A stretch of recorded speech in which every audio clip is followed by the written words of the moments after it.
As of this morning, January 7th, 2026, New York is still pretending silver is a $70-something metal, while Bank of America's own metals desk has just admitted it could be forced as high as $309 an ounce in this cycle.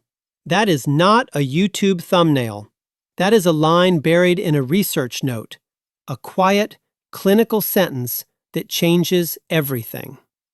Because when a system insider finally prints the number the tinfoil crowd has been screaming about for years, that's not a forecast, that's a surrender.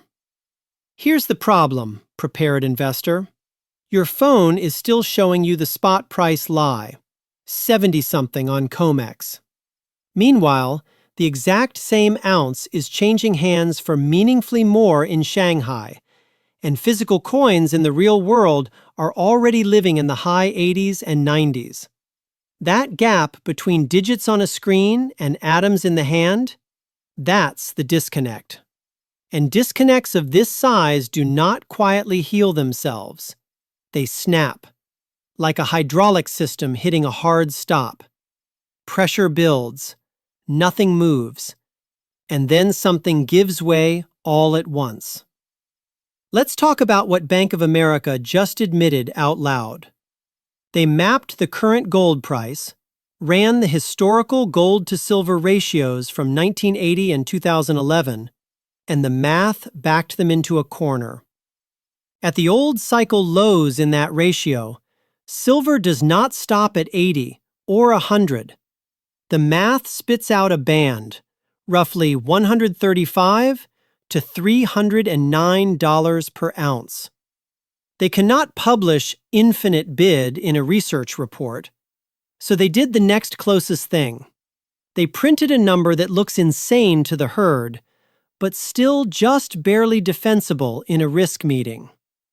That, right there, is the sound of an institution trying to square the circle between physics, history, and career risk. Now zoom out from the note on the desk to the metal in the wild.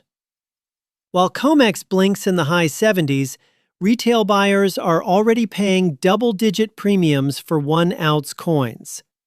Not in some hypothetical future, right now. Think about what that really means.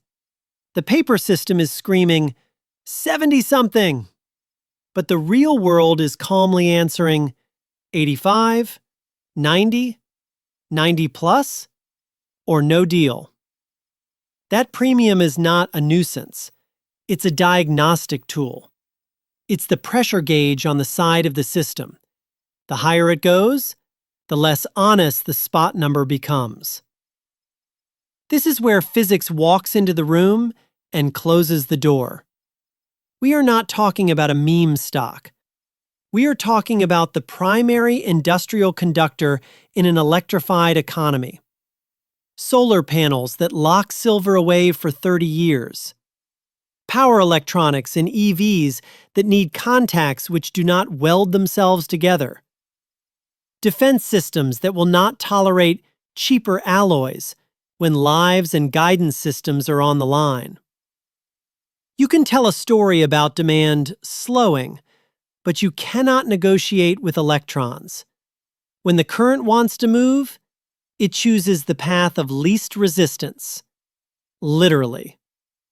If the engineers pick the wrong metal, things overheat, arc, fail, or burn. At a certain point, this stops being economics and becomes basic electrical engineering. That's why I call this mathematical inevitability.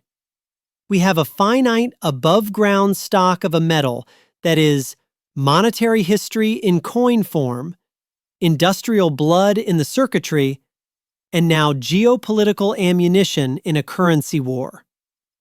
Silver does not care that somebody at a bank thinks 78 is a comfortable price.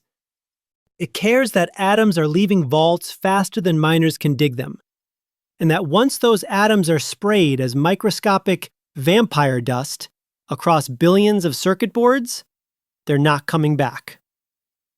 Inside the Bank of America risk room, This is not a YouTube debate. It's a VAR model screaming in red because the desk is short a metal that can gap higher while they sleep. Picture the monitors. One column is today's price. The next column is the 3-digit stress scenario: 135, 200, 309. You are a risk manager looking at that ladder and asking a very simple question. How do I survive the weekend if this thing trades like it did in 1980, but faster? This is where counterparty risk stops being an abstract phrase, because every derivative, every swap, every unallocated "we owe you metal later" promise in their book is someone else's illusion of safety. If silver pulls a vertical move toward their own upper band, the people who trusted paper suddenly discover whether their counterparty was hedged with atoms or just praying the music would not stop on their watch. Now add the second layer of the nightmare: geography. New York can pretend this is all a chart pattern. Shanghai is treating it like a strategic resource. Out east, the incentive is simple: vacuum in as many atoms as possible while the West is still hypnotized by the spot price lie. That's the tectonic plate nobody at CNBC wants to talk about. Two monetary continents grinding against each other, a leveraged, paper-first West and a credibility-starved East that understands only one language now: tons in vaults. When Bank of America prints a $300 ceiling, they're not doing you a favor. They're updating the battle map. They're telling their clients, in a full-stress move, this is how far the plate can slip. Meanwhile, the physical market is quietly front-running them. Dealers are already acting as if spot is a floor and not a truth. The real negotiation starts $10, $12, $15 higher. Here's the part the herd will not understand until it's too late. Premiums explode before the chart does. First, the nice round coins and bars drift out of reach. Then delivery times stretch. Then out-of-stock banners appear on the things normal people buy. Only after that does the screen finally panic and lunge toward the real price of atoms. You're watching that pre-shock stage unfold in real time. Right now, it still feels optional. Annoying premiums, tight inventory in certain products, a new crazy number in a bank report. But underneath, the mechanics are the same ones that have blown up every rigged market in history. Inelastic industrial demand, shrinking trustworthy supply, and a wall of paper promises that all point to the same finite pile of metal. So where does this go for you, the prepared investor? First, stop treating that Bank of America range as bullish. Start treating it as a confession under fluorescent lighting. They just showed you their stress test. Second, upgrade your vocabulary. Do not ask, what is the silver price? Ask, what is the price of paper silver? And what is the price of atoms? Those are now two different markets with two different risk profiles.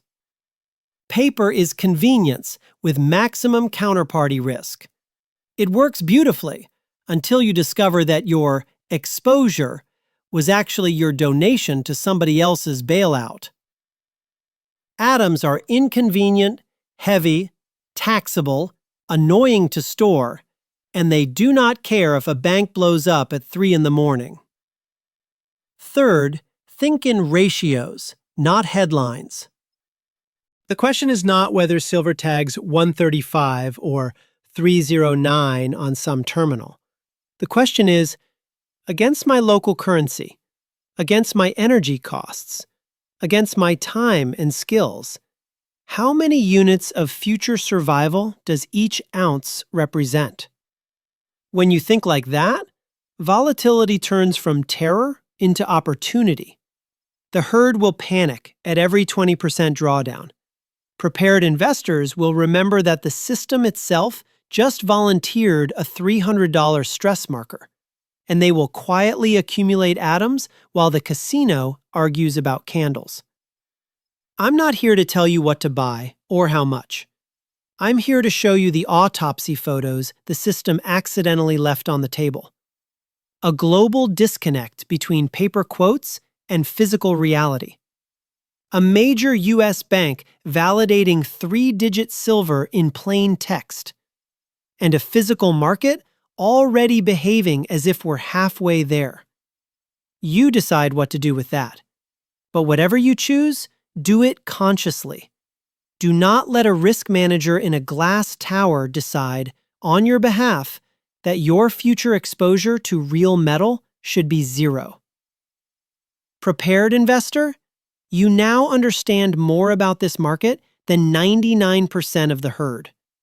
You see the hydraulic pressure building. You see the tectonic plates locked. You see the premium gauge in the red. Hold the line. Hold your own keys. And remember, in the end game, it's atoms versus promises. Choose your side now, not at 309.